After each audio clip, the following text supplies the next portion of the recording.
काम करते हैं, व्याख्याता का पूर्ण वेतन हमको मिले और अगर नहीं दे सकती तो हमें इच्छा मृत्यु प्रदान करें। ऐसा लग रहा है कि कुछ दिनों में अगर हम 10 दिन और बढ़ जाएंगे तो किसी न किसी की मृत्यु हो जाएगी, मेरी खुद की हो जाएगी।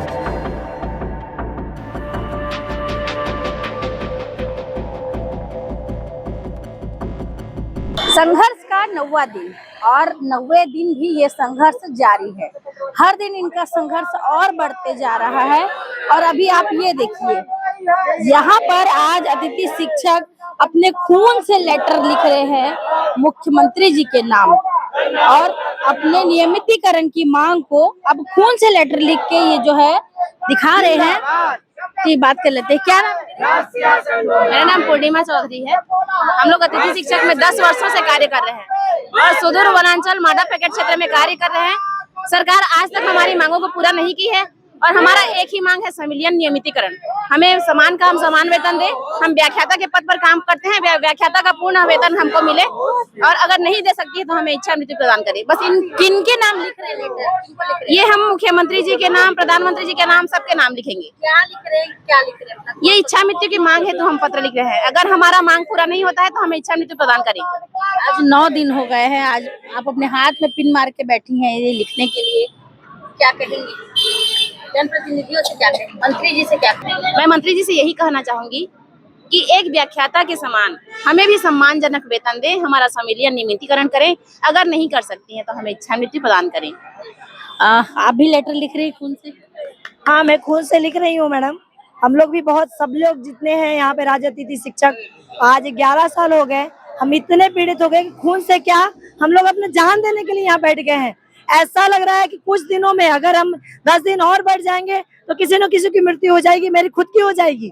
और मैं अगर मर भी गई ना तो शासन को पहले लेटर लिख के जाऊंगी कि हमारे विद्यामितान राज्य अतिथि शिक्षक के साथ न्याय नहीं हुआ है। इस वजह से आज हमारी जो संख्या है घटती जा रही, क्योंकि हमारी मृत्यु, इच्छा मृत्यु तो लिख ही रहे हैं, मरने के कगार पे ही है कि हम लोगों के शरीर का खून सूख रहा है, ना हम लोग को अन्न मिल रहा है, ना हमको रहने का ठिकाना है, ना हम लोगों को सोने का ठिकाना है। रात रात भर जग के हम लोग काम कर रहे हैं, लेकिन शासन हमारी सुध बुध नहीं ले रही। बहुत परेशान हो गया। ऐसी शासन को या तो रहना ही नहीं चाहिए।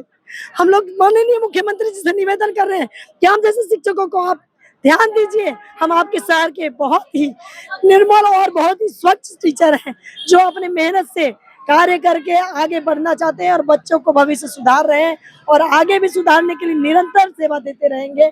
माननीय शिक्षा मंत्री जी और मुख्यमंत्री जी हमारी भावनाओं को समझे। आज हमें जो इच्छा मृत्यु के लिए जो लेटर शुरू किए हैं उसे ना लिखने का प्रेरित करें। हम सब हमारी मांगों को पूरा करें। हमारी जो मांग है सिर्फ समान काम समान वेतन।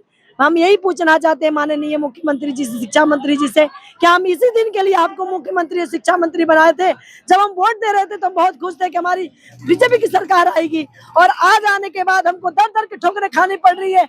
हम पूछना चाहते हैं 20,000 में क्या कर सकते हैं सर? अगर अब 20,000 10 महीने में भी हमको 2 महीना पेमेंट नहीं मिलता है। हमें समान काम समान वेतन दे करके, हमें संविलियन देकर हमारा जीवन को एक सुदृढ़ कीजिए, ताकि हम अपने बच्चों, अपने परिवार और अपने जहाँ हम पढ़ाते हैं छात्रों का भी जीवन सुधार सके। ऐसी हमारी योजना है और हमारी भावनाओं को समझते हुए हमें वो सफलता प्रदान करे। आज 9 दिन हो गए हैं आप लोगों को। शासन प्रशासन मंत्री जी के यहाँ से कोई आया, कोई खोज खबर, कोई संदेश कुछ हुआ? जी, अभी तक सरकार की तरफ से कोई सुध नहीं ली गई है मैडम।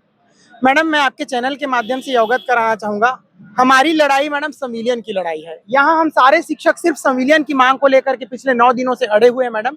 इस पर मैं कुछ प्रकाश डालना चाहूंगा। शासन और प्रशासन की जो मापदंड है हमारे शैक्षणिक गतिविधियों को लेकर के, आप देख रहे हैं मैडम, स्वयं मोदी की गारंटी में ये बात स्पष्ट रूप से अंकित है कि अतिथि शिक्षक जो है उनको नियमितीकरण किया जाएगा। 100 दिन के अंदर उनकी कमेटी बनेगी और उनको संविलियन किया जाएगा।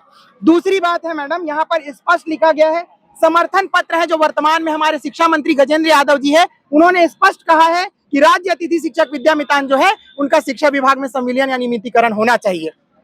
तीसरी बात है मैडम, यहाँ पर छत्तीसगढ़ शासन अर्थात प्रशासन ने स्वयं इस बात को स्वीकारा है कि ये जो राज्य अतिथि शिक्षक है काफी लंबे समय से शिक्षा विभाग में संविलियन की मांग कर रहे हैं, तो इनका पद को स्थायी किया जाता है। पद के स्थायीकरण के उद्देश्य से ही मैडम अगला लेटर डीपीआई से निकलता है 31/3/2022 को। उसमें स्पष्ट रूप से हमारे पदों को भरा हुआ मानकर जानकारी भेजने के लिए जिला शिक्षा अधिकारियों को निर्देशित किया गया था। तीसरी बात है मैडम, छत्तीसगढ़ अधिकारी कर्मचारी फेडरेशन के प्रांतीय संयोजक कमल वर्मा जी लिख रहे हैं यहाँ पर, ये जो अतिथि शिक्षक स्कूलों में कार्यरत हैं वो एनसीटी दिल्ली के 2014 के सारी शैक्षणिक मापदंडों को पूरा करते हैं, तो इनका क्या होना चाहिए, संविलियन शिक्षा विभाग में होना चाहिए। और तो और मैडम मैं ये भी बताना चाहूंगा कि ये जो अतिथि शिक्षक हैं वो किसी है ना प्राइवेट एजेंसी के कर्मचारी नहीं है, ये स्कूल शिक्षक के विभाग के कर्मचारी हैं।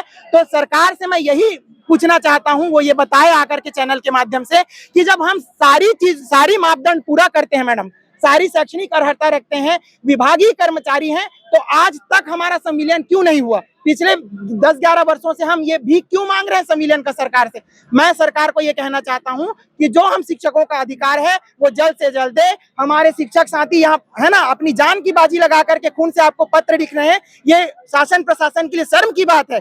तो हम शिक्षकों को ऐसे कार्य करने के लिए आतुर होने में मजबूर मत करें। मैं आज भी माननीय मुख्यमंत्री जी और शिक्षा मंत्री जी से निवेदन करता हूं कि जल्द से जल्द हम सारे है ना तकनीकी चीजों को, तकनीकी मापदंडों को भी पूरा करते हैं, योग्यता रखते हैं, तो हम शिक्षकों को सिर्फ और सिर्फ संविलियन का सौगात दें मैडम, क्योंकि 11 वर्ष हमको बीत गया है, अब लड़ने की हमें ताकत नहीं है। हम भीख की तरह ये दे दो वो दे दो मांगने नहीं आए हैं, सिर्फ और सिर्फ हमको संविलियन चाहिए। संविलियन करें और हमारा भी भविष्य बना दे मैडम। हम भी अगर क्या लग रहा है हमारे साथ वादा खिलाफी हो रहा है मैडम, इसलिए आज हमको मजबूर होना पड़ा कि अपने खून से यहाँ पर हमारी बहनों के द्वारा यहाँ पर लेटर लिखा जा रहा है, वो भी श्रीमान मुख्यमंत्री जी को। हमारे शिक्षा मंत्री जी के हम गृह जिला में बैठे हुए हैं, लेकिन हमारे शिक्षा मंत्री जी को बिल्कुल भी सूद नहीं कि वो हम लोग की आके सूद ले। और हम ऐसा नहीं है कि सिर्फ हम आज के शिक्षक है, 10-11 वर्षों से हम लोग नियमितीकरण की मांग कर रहे हैं, संविलियन की मांग कर रहे हैं। और आज तक जितने भी अनुशंसा पत्र हमारे मंत्रियों के द्वारा दिया गया, कभी भी उन पर किसी प्रकार की कार्रवाई नहीं हुई, ना कोई आदेश नहीं निकला। आज मजबूर होकर के हमारे जितने भी विद्यामितान अतिथि शिक्षक साथी है, आज सरकार को हम बताना चाह रहे हैं कि हम अपने खून से आपको लेटर लिख करके बताने की प्रयास कर रहे हैं कि आप अभी तक हमारी आवाज नहीं सुन पा रहे थे, कम से कम अब तो आपके पास सुनने की क्षमता होगी। चंद्र प्रकाश भारद्वाज, कोंडागांव से। 9वां दिन है और 9 दिन से ये लोग संघर्ष कर रहे हैं, हर दिन कुछ न कुछ नया करके प्रदर्शन कर रहे हैं। और आज इन्होंने खून से चिट्ठी लिखी है, पत्र लिखा है मुख्यमंत्री जी को, शिक्षा मंत्री जी को, और अपने साथ न्याय की मांग करें, क्योंकि पिछले ये लोग 10 से 11 साल से मेहनत कर रहे हैं, सिविलियन की मांग कर रहे हैं, लेकिन मांग अभी तक पूरी नहीं हो पाई है। वहीं एक चीज ये भी देखना होगा कि शिक्षा मंत्री की ओर से अभी कोई भी जवाब नहीं आया है, जिसका इंतजार ये लोग कर रहे हैं। देखा ये होगा कि ये जवाब आखिर कब तक आता है। धन्यवाद। आप देख रहे हैं दैनिक चिंतक। आगे की अपडेट के लिए बने रहे हमारे साथ। हमारे चैनल को लाइक, सब्सक्राइब और शेयर करना ना भूलें।